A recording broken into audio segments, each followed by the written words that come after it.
It looks like a naval warship roaming the high seas, but the gunmetal gray walls are actually ferro-concrete.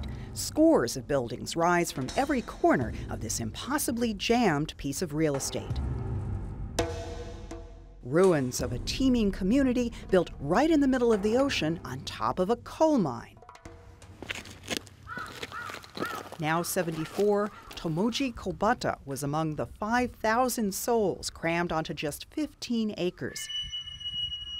Kobata became a coal miner in 1961 at the age of 24. The work was hellish and living quarters beyond Spartan.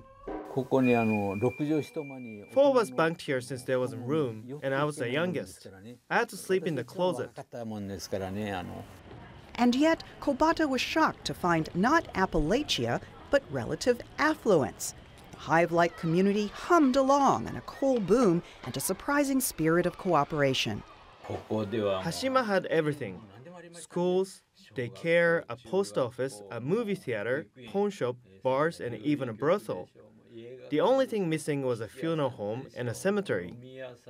At its peak, this island was the most densely populated place on Earth. Yet despite the overcrowding and the difficult conditions in the coal mines, the people of this island somehow managed to create their own kind of utopia.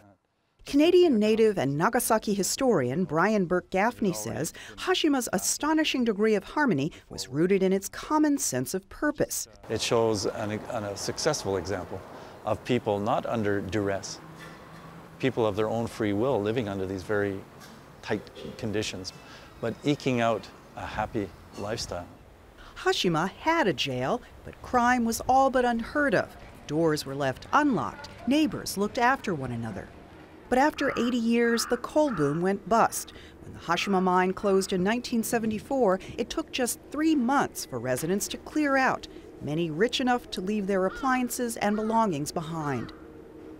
Now the pillars of the coal conveyor stand silent. A 7-story school, roomy enough for 1,000 children, is crumbling. The concrete high-rise apartments, once some of Japan's most modern, are in decay. Only seabirds and boatloads of tourists set foot on the island these days. The ghostly ruins have become a sober metaphor in Japan, a dire warning about how fast prosperity can turn to dust. It's a lesson to humanity, I think, because it tells us about, the fact that we're living on resources. And as soon as these resources are depleted, our wonderful lifestyle collapses. Lesson that speaks all the more loudly now as Japan confronts its post-nuclear future.